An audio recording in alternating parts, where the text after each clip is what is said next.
Chapter 5 Crepuscolo e Incubi Eterni.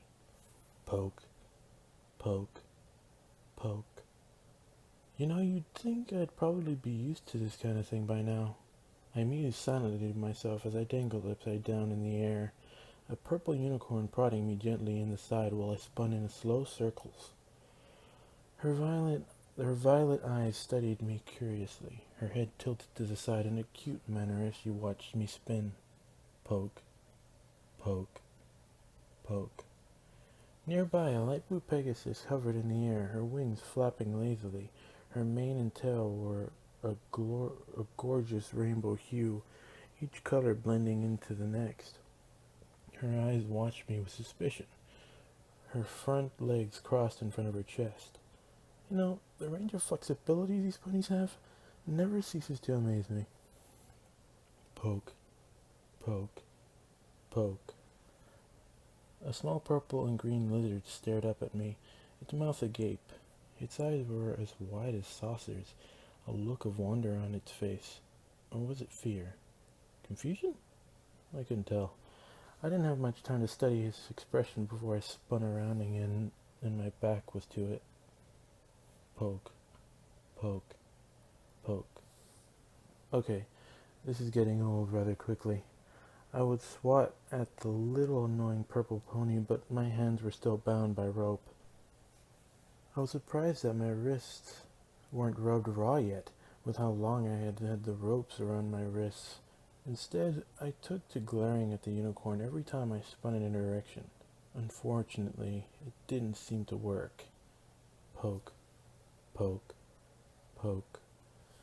This process went on for a few more seconds, the unicorn poking me, the Pegasus glaring at me in suspicion, and the purple lizard just standing there gaping up at me.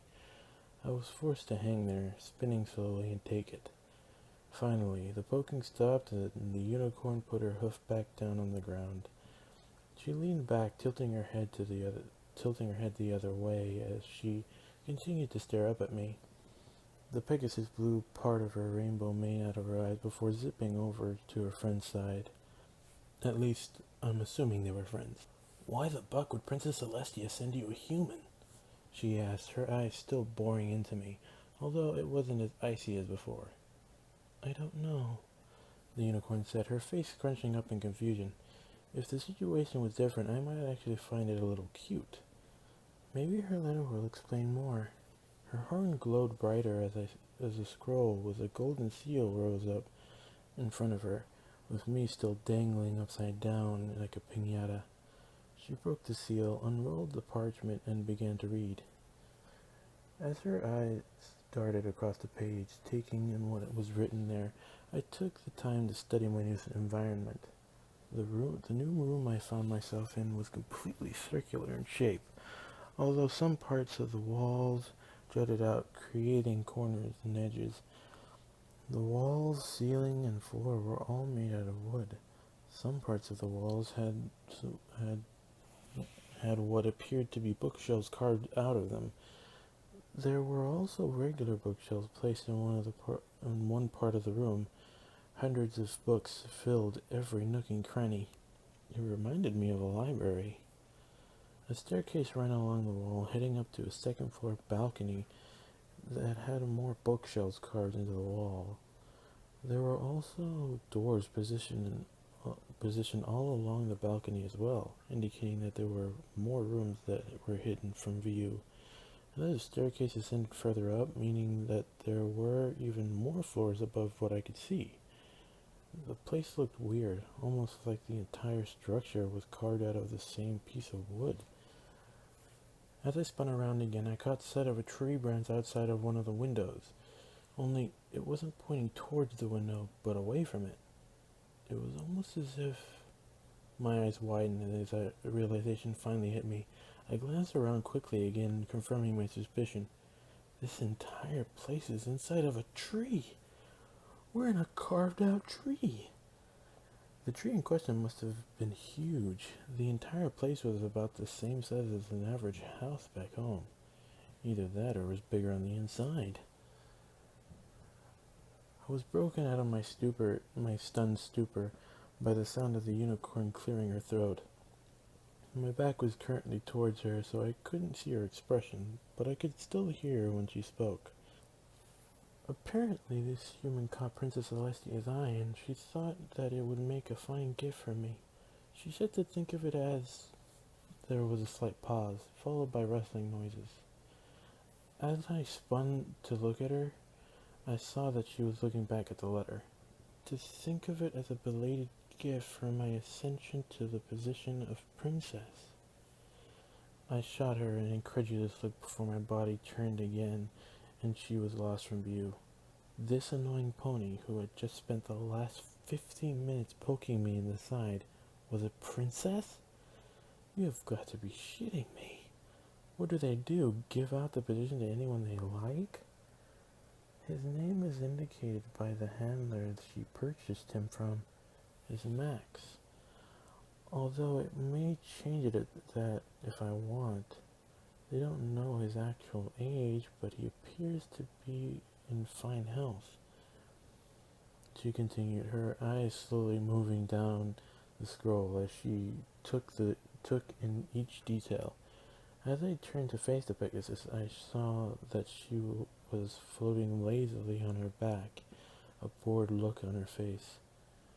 He hasn't shown any sign of regression, has actually shown signs of compassion towards his handler. She went to put the letter down, but stopped when something else on it caught her eye. Oh, it also says that he may be somewhat of an escape artist, she said. This caused the Pegasus to perk up slightly. Flipping around in the air, she hovered over to the unicorn and looked over her shoulder. What do you mean by that? She asked. Apparently he tried to escape from the princess several times, the unicorn replied.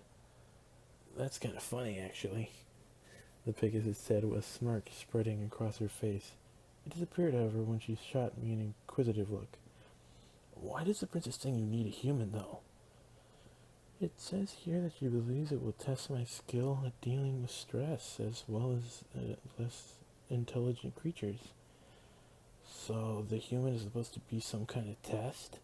The Pegasus seemed to said some sort of keyword, for the unicorn instantly tensed up. Her pupils seemed to shrink in size and her ears stood up straight. Her right eye seemed to develop a nasty twitch, and a look of pure apprehension began to spread across her face. Upon seeing this, the Pegasus backpedaled quickly. Relax, Twy. I doubt it's something as serious as that. The princess wouldn't do that to you, she said, waving her hoof frantically in front of her. The unicorn closed her eyes, took a deep breath, and seemed to calm down, if only slightly. She still seemed kind of tense, however. She must hold Princess Celestia's opinion in high regards. You're right, Rainbow, the newly named Twilight said, her voice shaking slightly. She took another deep breath, breathing out slowly. She did say he was a gift, after all. So this thing is going to be living with us now? The lizard asked. Looking up at Twilight in fear, my eye twitched slightly when he called me a thing.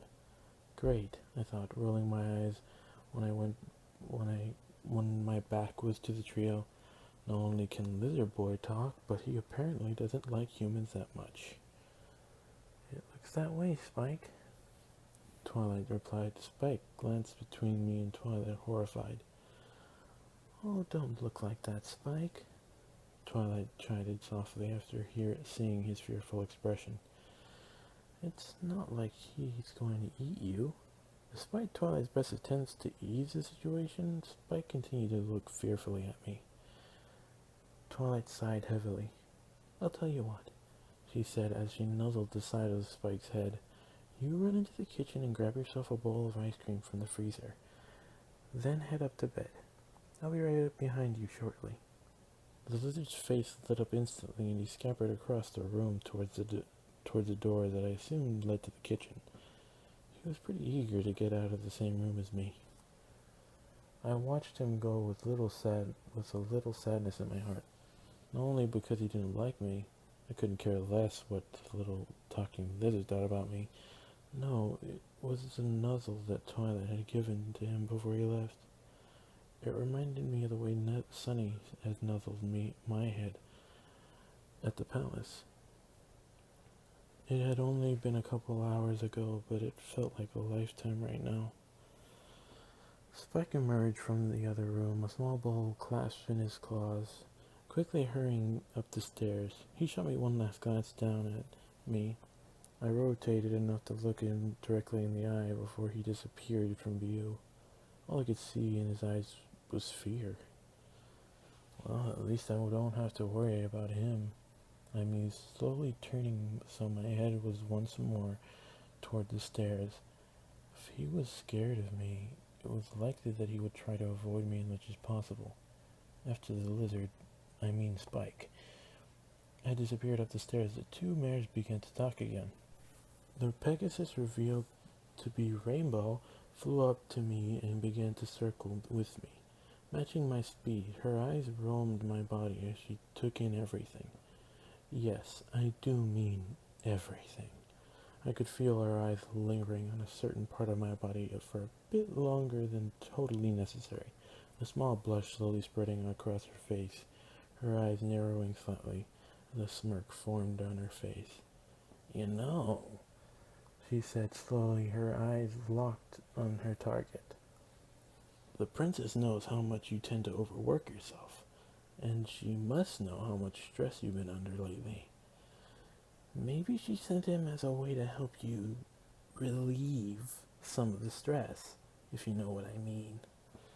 She grinned, turning to the unicorn and wiggling her eyebrows suggestively. Out of the corner of my eye, I saw Twilight's face light up, bright red, with a pair of lavender wings popping out from her sides. My eyebrows shot up at that, a blush of my own on my face. Both wings and a horn? She's just like Celestia, I thought as my body slowly rotated enough to give me a better look. Apparently she is a princess. Twilight sputtered, staring up at Rainbow with horror and embarrassment. Rainbow Dash? That's just... No! Just... no! She stammered, her eyes white and her blush intensifying. Rainbow Dash just hovered in the air, laughing her ass off. How she was still in the air while laughing like that mystified me. I had to give her props, though. She was pretty funny, even if it was initially at my own expense. If this was under any other circumstances, I would probably get along with this perverted prankster. But as it was, I really didn't like the position I was in. Jeez, Twilight, Rainbow gasped, finally getting her laughter under control. That was too easy. Before Twilight could respond, the Pegasus zipped over to a window, opening it. She waved to Twilight as she zoomed off into town, into the growing dark, shouting back over her shoulder, "Okay, Twi, it's been fun, but I'm really exhausted from today's adventure. I have to get up early tomorrow for weather duty, so I'm gonna catch some Z's. See you later." With that, she was gone in a flash of rainbow, leaving just me and Twilight to ourselves. Silence filled the room as both of us just stared at each other. Both of our faces were red, hers from embarrassment, mine from both embarrassment, and from the blood slowly rushing to my head as I was hung there upside down. Our staring match finally ended when Twilight yawned, and I spun around again. Rainbow was... Dash was right. Dealing with basilics is tiring work. I should really head to bed as well. Looking me over one last time, she slowly began to lower me to the floor.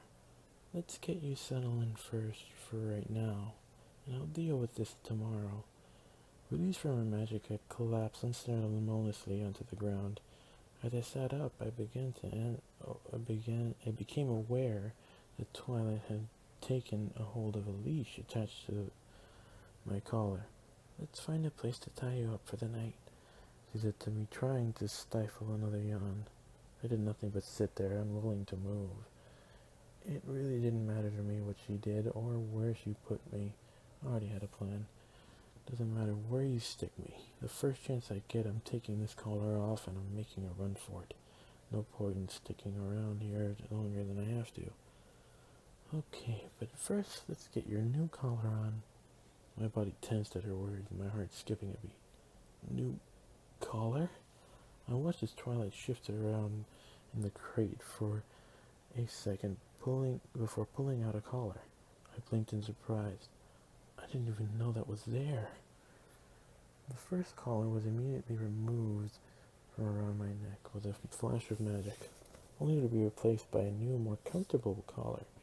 Unlike the first one that Sunnypet put on me, which was nothing more than metal and leather, this one was made out of a sturdy plastic material that had a comfortable fleece lining.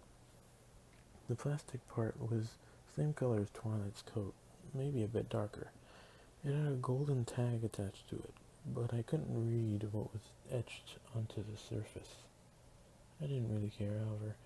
A collar's a collar. Either way, once Twilight went to bed, it was coming off, and I was running for it.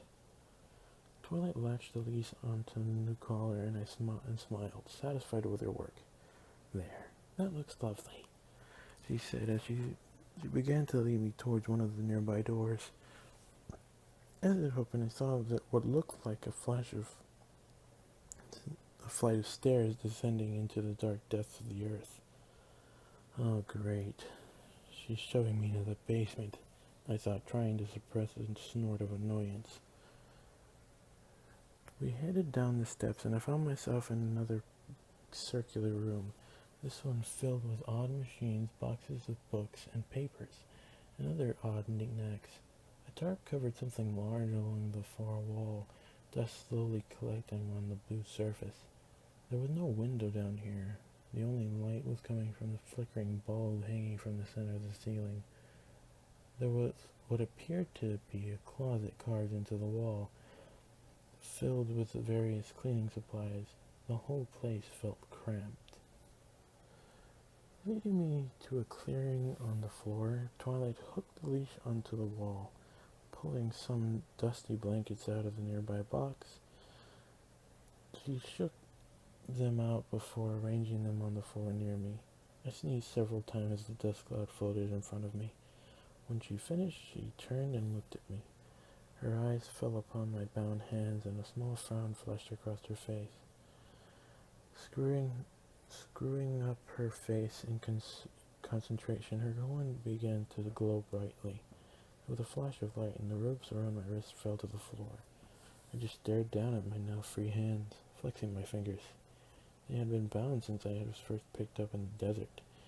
They had been on so long that it now felt weird to finally have my arms free again. Satisfied with her work, Twilight headed back up the stairs, talking to herself as she walked. That should be good enough for now. We'll take care of everything else tomorrow. Yawning, she reached to the top of the stairs, turning off the light, and closed the door behind her as she left, plunging me in total darkness. I stood there, rubbing my wrists, unable to see. Much to my discomfort, it seemed that my wrists didn't get away unscathed. They were sore and felt raw. Pain flared up whenever my hand ran over a particularly tender spot. I continued to massage my wrists and waited there in the dark for my eyes to adjust. I'll give them a little bit to fall asleep before I make my escape. After waiting for what felt like 20 minutes, I finally moved. Reaching up to my neck, I gingerly felt around the collar, searching for the latch. My fingers found nothing but smooth plastic. There was no latch anywhere on the collar.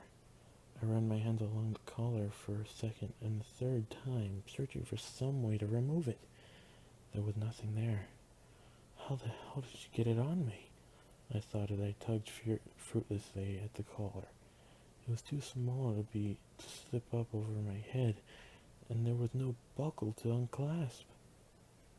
I'm beginning to hate magic, I snarled in disgust, pulling on the collar with all my might.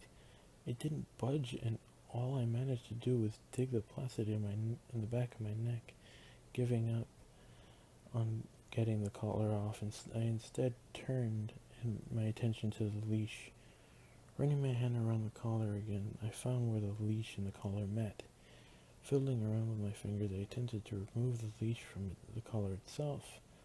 However, there was nothing there for me to play with. The leash appeared to be magically connected to the collar. Groaning, I then moved my hands up to the leash, following the rope to where it was attached to the wall. If the collar wouldn't come off and the leash wouldn't be removed from the collar, then I would have to take it all with me. My hand eventually hit the wall, and I froze. This can't be happening. The leash seemed to blend flawlessly into the wall of the basement. There was no latch, no nail, or screw. It was attached to it. Hell, there wasn't even a knot to untie. It was like the leash was originally part of the wall itself. This can't be happening. Panic began to grip me as I realized with a sinking feeling that I was stuck. There was no way for me to get free. If I could get the collar or leash off, there was no way. If I couldn't get the collar or leash off, there was no way I could make an escape. I was now stuck there, in this basement. Inside this bloody tree was a goddamn talking pony. There was no way I was leaving without Twilight's help. I groaned and slammed my back against the wall, sliding to the floor. I rested my head on my knees, wrapping my arms around my legs. I just couldn't take it anymore. I broke down and cried, alone, in the darkness of the basement. I slowly cried myself to sleep. I was back home, on Earth. I was back home, safe and sound, in my house. No ponies, no collars, or leashes, or cages, or magic. Everything was just as it should be. Normal and mundane. I was happy. I was content. Surrounded by my friends and family in my basement. I smiled and laughed as we told jokes and stories to each other.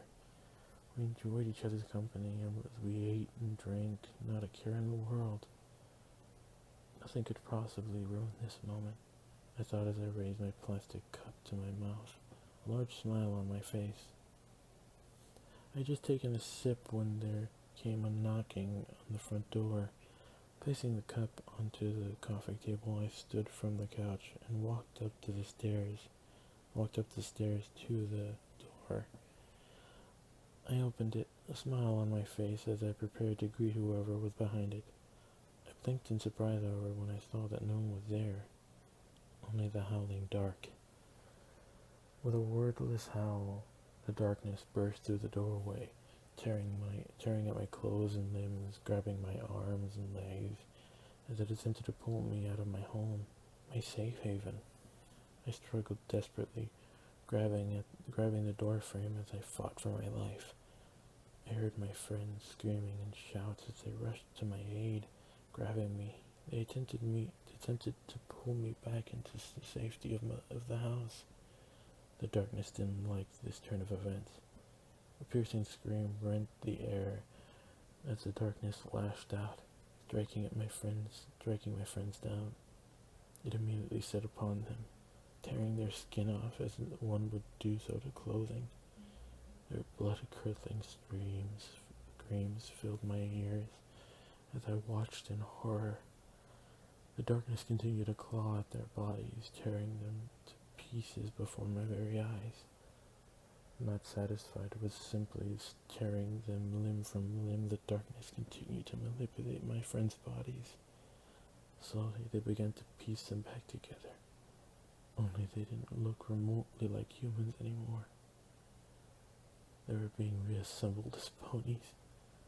I cried in terror as I watched them being transformed into those gruesome things. There was nothing I could do to help. The darkness finally released them, but the damage was already done. My once human friends were now ponies. Their bodies looked demonic, skinless and bloody. Bones jetted from their bodies at odd angles. Blood oozed from their sightless eyes. Blood streaks spreading down their cheeks.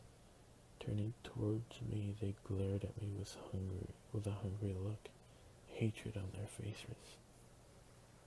As they slowly advanced towards me, so too did the darkness. I tried to get to my feet and run, but my legs were not responding. I was frozen in place, almost as if I had been turned to stone.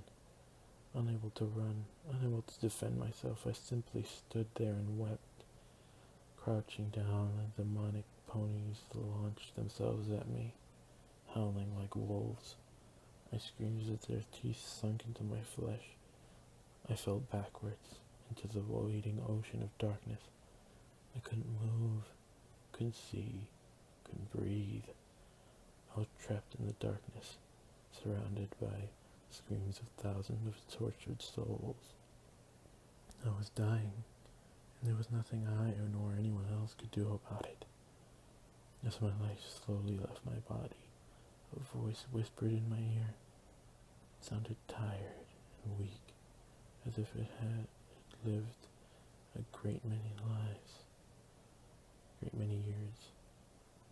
Please, help them. I lurched awake, breathing heavily, sweat dripping down my face. Sitting up quickly, I tossed the dusty blankets off me, my eyes darting around the room. It was still dark, but I could just make out the surrounding objects. I was still in Twilight's cluttered basement. There was no darkness, no tortured souls, no ponies. Okay, no demonic ponies. It was just a nightmare. I swallowed, running my hand through my medium-length hair, trying to calm my thundering heart. Wiping sweat from my brow, I closed my eyes and took a deep breath. As I sat there in the dark, the sound of hooves reached my ears. They grew louder, and the basement door was flung open, like cascading down upon me. Shielding my eyes with my hand, I squinted up towards the door, cursing whoever it was that brought the light.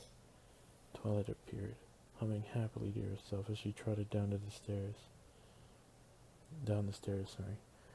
Reaching the bottom, she hurried over to me, a smile plastered on her face. Great, she's one of those people. Fucking early birds. Good morning, Max. Did you sleep well? She asked, her horn lighting up as she removed the leash from the wall. It came out of the wall with a soft slurping sound, as if the wall itself was made out of liquid. Ready for some breakfast? She asked, her voice still annoyingly chipper. I lowered my head and just sat there, my eyes closed tightly. Unlike Miss Happypants here, I was not a morning person. I detested morning, and it was a fiery passion. I preferred the nighttime, the stars, the cool, gentle caress of a nighttime breeze, the fireflies floating by lazily. Nighttime was the best. I groaned as Twilight started to tug on the leash, trying to convince me to move. She wanted me to start my day. I just wanted her to leave so I can go back to sleep. Unfortunately, it didn't look like that was going to be an option. The tugging persisted until I finally stood up, my eyes still closed tight, fighting off of the barrage of light coming from the open basement door. I followed Twilight up the stairs, using her tugs on the leash to guide me along. I stumbled several times, but I was able to get up the stairs without falling flat on my face. I didn't open my eyes again until we were in the kitchen, squinting out of one of my eyes. I glanced around the room. Spike was already sitting at the table, a large bowl of cereal in front of him. When I entered, he looked over to me with a fearful expression on his face. I ignored him and the table completely. Instead, I made my way to the corner and collapsed into it, my back wedged into the corner.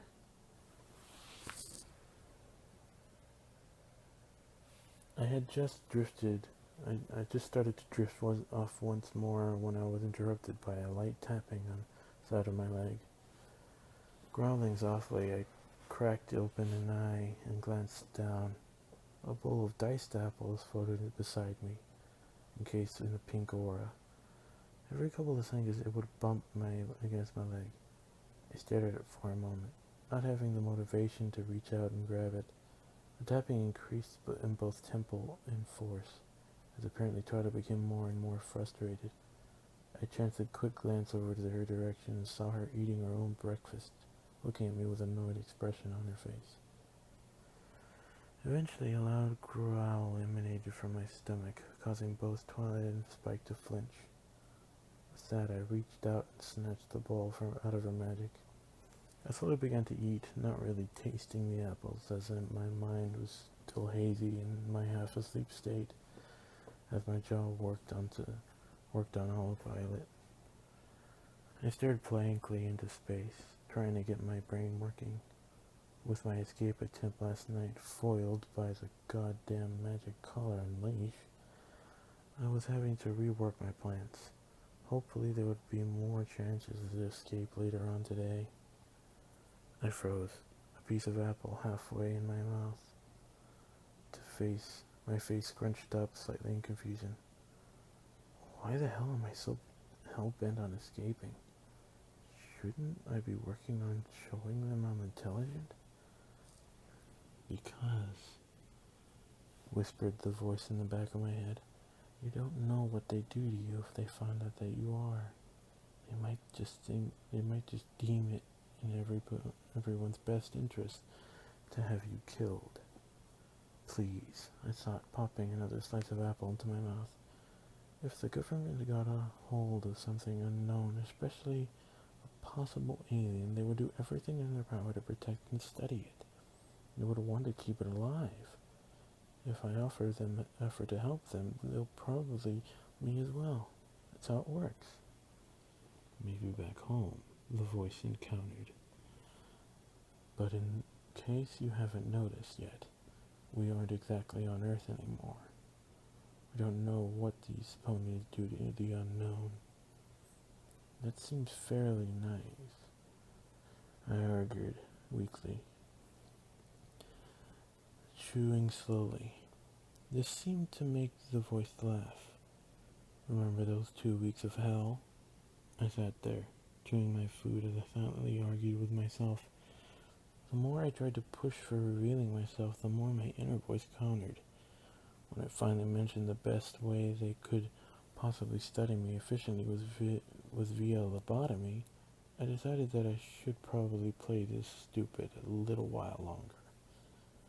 As I continued reading, I became dimly aware of Twilight talking to Spike. So I was thinking about taking him around and showing him to our friends. Dash has already seen him, but the others left before he arrived. Do you think that's a good idea? Asked Spike, shoving a spoonful of cereal into his mouth. You don't know how he's going to act in public. He might freak out around every pony. Nonsense, Spike, Twilight said, waving a hoof in the air. The princess wouldn't have sent him to me if he was dangerous. All right. Shooting me a quick glance. No, Spike grumbled, shooting me a quick glance, sorry. He swallowed his mouthful of food as he continued to stare at me. I just ignored him. But I don't have to come, do I? You don't have to if you don't want to, Twilight said, nuzzling the lizard, a wing draped over his shoulder. He visibly relaxed and breathed a sigh of relief. Thanks, Twi. I don't want to be around it more than I have to. I flinched slightly, stopping mid-bite to glare at the lizard. I'm not an it or a thing.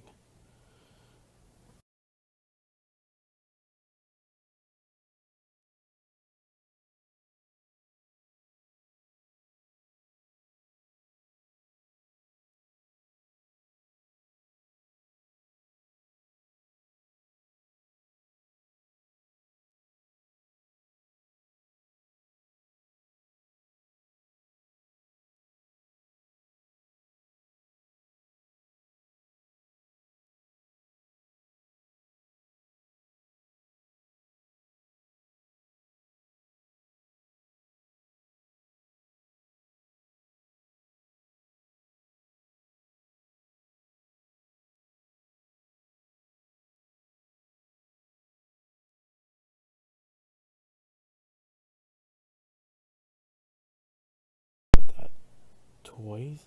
What the hell kind of toys could there possibly be for a human? A ball? A frisbee? Maybe a feather on a string? I just sat there coughing, sputtering. Twilight and Spike glanced over at me with a curious expression. Once I recovered, I glared at them with a look that said, "What?" They both returned to their breakfasts, but not before Twilight shot me one last look, this one with a trace of concern in it. Silence fell over the kitchen as we continued to eat. Twilight finished her breakfast and moved the dishes to the sink. Pulling my now empty bowl out of my hands, she placed it with her dishes before turning back to Spike, who was still eating. "Okay, Spike, you're in charge around the library while I'm gone. Keep everything clean and tidy, and I'll have a special surprise for you later." Spike's eyes lit up like diamonds, and his tail began to wag. Snapping a quick salute, he immediately scurried down the rest of his food, scarfed down the rest of his food, jumped down from the table, threw his bowl into the sink, and ran down out of the kitchen. Twilight giggled to herself. Her hoof pressed against her muzzle as she watched him. I just watched with a bored expression on my face. Why do I get the feeling that I might not be the only pet here? I mused as I watched Spike brush past me. A gentle tug on my leash drew my attention back to Twilight. She smiled down at me, a little bit of nervousness showing through. "All right," she said, tugging on the leash again in an attempt to get me to stand. "Let me introduce you to the rest of the gang." Sighing to myself, I slowly rose to my feet and stretched, my back cracking as I reached upward. My fingertips brushed the ceiling. Even though the ponies ran this place, it was still human-friendly, and for that I was thankful. I don't think my back would survive long enough if I were to crouch all the time. Sighing again, I followed Twilight into the main room. She quickly gathered a bag of coins and a long list of items. Depositing both what looked like a pair of saddlebags, she strapped said bags across her back and headed to the door. A tug on the leash prompted me to follow after her. She glanced back at me. I spied a clock hanging on the far wall. The face informed me that it was only 7:30 in the morning. I closed my eyes and groaned slightly. I hated mornings. I could already tell this was going to be a long day. Reluctantly, I turned and followed Twilight out of her home and into the blinding morning light. Alright everyone, this is chapter 5 of Your Human and You by Madmaxtheblack. Everything will be in the description below, including where you can find me on social medias. Please remember to like, comment, and subscribe, and hit that notification button if you want to be the first to see these videos. As always, I will see you in the next video. Boo!